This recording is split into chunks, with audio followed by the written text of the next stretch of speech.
What's going on, everybody? I am Sean from Four Color Forays, coming to you with a foray that I just had at Pop Market's Halloween Pop Market, put on by Jared, who is the owner of Heroes and Mom Throughout Comic Book Shop in Elmira Heights. He does multiple shows with this Pop Market throughout the year. On top of that, he's doing other shows with other comic book shops, with other pop culture things.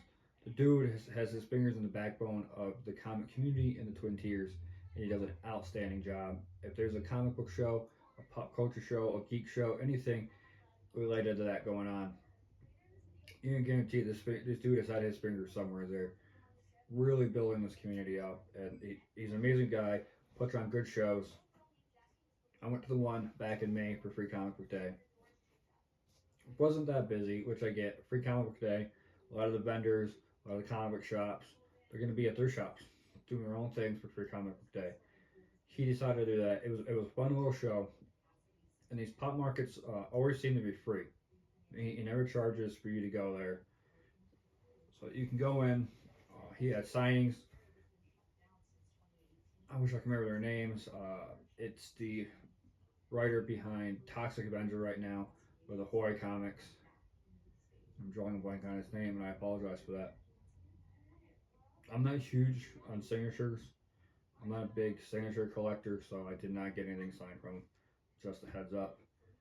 But I'm gonna throw some footage up so you guys can see what the shop was like, what the show was like. It very much horror because it is a Halloween one. It was quite a bit more, vendors there, comic book wise. So I'm gonna go ahead and throw that up.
We're back, and like I was saying, it was very comic book heavy. Well, for it seemed like this time, you had heroes there.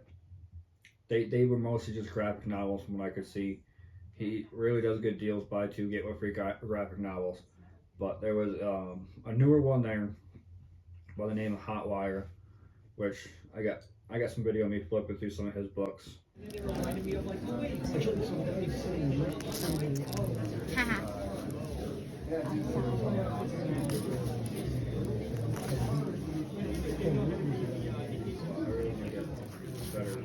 sure to get a better video of his whole setup, which I went over my audio, my visual. I need to do a better job. So getting used to all this. But like I said, he had some really good books there. He had some dollar books. He had some $2 books. He had some five and up, and he was willing to work a deal. So for his dollar books, it was buy five, get one free. Buy 10, get three free, and so forth and so forth. I didn't go too crazy on his dollar books. I only grabbed three. Actually, I had my daughter with me, and she was getting bored, so I had to keep moving. I didn't want to sit there all day going through his dollar books. But I definitely, I'm a fan of horror comics. I like the horror comics. And when being a Halloween con, I was like, or show, I wanted to go a little heavier in the spooky side. So House of Mystery, 272. House of Mystery, 277. And I love the artwork on these, and yeah, these are beat up. How it's gonna, you can see the spine's got some pretty good damage going on it. Some of the corners are a little beat up, but for $1, 40 centers, I can't complain, and I plan on reading these, so eventually I'll get some better ones. This is the better of the two. I already got these two, but definitely better. And then I picked up my last dollar. I only got three of them. Was Monster Hunters, only Monster Hunters from Charlton Comics, 30 center.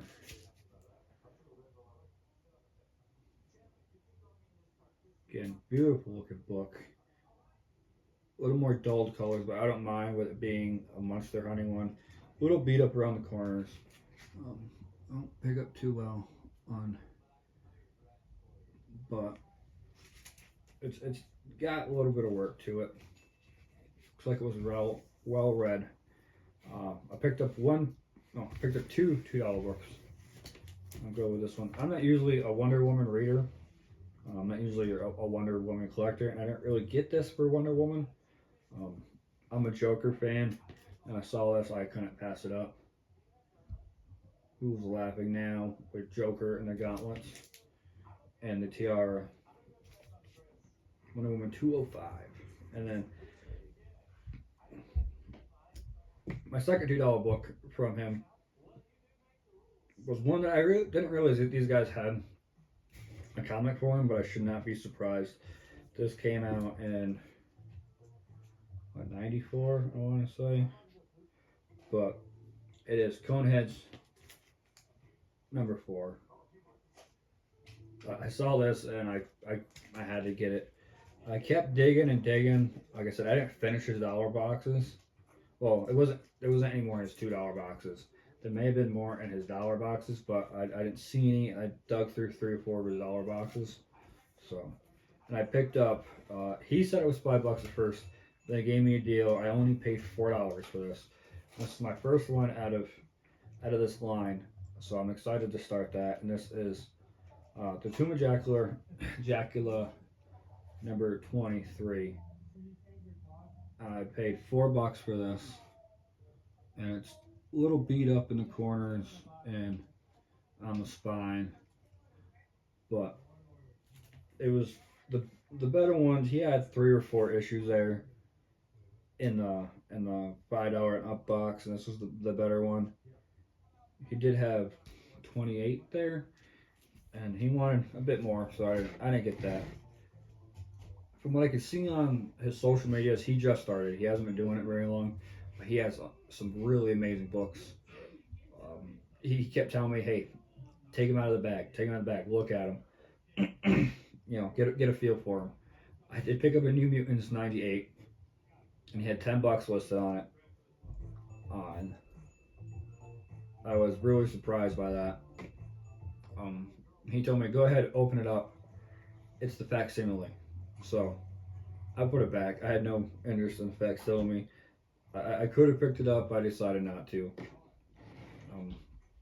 But I thought that was really cool. He kept telling me to open up the books, take a look at them. You know, they can be hit or miss with some guys. Some guys will they want you to look at their books to get a feel for them. Other guys seems like they could care less. Like it's almost like they want to hide. This guy was like, no, you want to know what you're getting. Look at the book, you know, smell it. I didn't say smell it, but, look at the book, take it out, flip the pages, make sure it's something that you want to invest in. And I thought that was really awesome. Hotwire collectibles. So if I see him again, without a doubt, I will buy from him again. Really cool seller, really good deals. In total, I think for everything I bought from him, how much did he end up charging me? I'm gonna say it was like only $13 for all these books. So, not too bad, pretty decent. I want to say. So yeah, yeah. Was it 13? No, I think it was like 11. I think he charged me $11. That was it for the books that I got from him. So pretty good deal. I was expecting to spend a lot more on that. $11 for all that. I can't complain. There was another one there, and I believe it was Green Dragon Comics. Not sure where he's at. I've seen him before at a different con. Didn't buy anything off him last time, but I did pick up some books from him this time. He has some good books there, all different prices. I did go ahead and pick up Marvel Super Action starring the Avengers, number 18, and this is a reprint of the first appearance of Vision. So I saw that, I was excited because I could read it. It's not in bad shape. I know it's not the original first appearance of him, it's a reprint. Still, first appearance, man. Reprint, but not a bad looking one. It says 7 on there. I did not pay 7 for this book. Just a heads up. I also picked up the Batman number 40 from 2015. Scott Snyder's The Batman from Cowl to Scowl variant edition. Batman Endgame last issue. $10 on the cover price. Did not pay $10 for this. For these two, I picked it up because, I'm surprised I don't have this cover yet, but I couldn't help myself. I paid $10 for this and Marvel Silver Action. Now, I pulled my trigger, I popped my cherry on my first slabbed graded comic. I will admit it's from CBCS, it's not a CGC. I don't know the difference between those two, but while doing research, I realized there's a big difference in the community, I guess, between CGC and CBCS. I really don't know the difference. When it comes to grading and all that, I'm complete noob. I don't know anything about the grading process. I don't usually collect graded comics because I'm on the cheaper side. Most of them are out of my price range, and there are books that I would love to get that are graded, and eventually I will when I have the money for them. As of right now, that's not the case, but I did pop my slabbed CBCS cherry, and I picked up what some are probably going to think was a pointless book to get graded. I didn't grade it; somebody else graded it, but I saw it. I saw the grade on it. I couldn't help myself. This is an older logo, by the way, for the CBCG, CBFPGs. And as you can see, I went with our Lord and Savior, Darkhawk. 9.2 white pages, Darkhawk number 1. I was not going to do it. I jokingly asked the guy how much on the Darkhawk number 1. I have a raw copy of this. I already have my raw copy. I picked up for $3 at a shop, and that was right at the peak of him coming back. So if you're on Facebook, there is the comic book collector page on there, and I've been a member on there for years. And I can remember when Darkhawk became like an internet meme on there, and they were able to bring the value up some. I picked up a book at the height of that. That was $3. So now I can definitely retire. I got my slabbed one. It says on the back here, you can read it. $30. I didn't pay $30. I paid $18 for Dark Clark #1 CBCS. Is that right? I did. CBCS 9.2. So I know it's not CGC, but I'm okay with that. I finally got my first slab comic, Dark Hawk #1. But overall, it was a good show. I think I got a good, decent little haul from it. All in all, I didn't spend too much at the show. So thank you for watching, and until next time, keep on reading.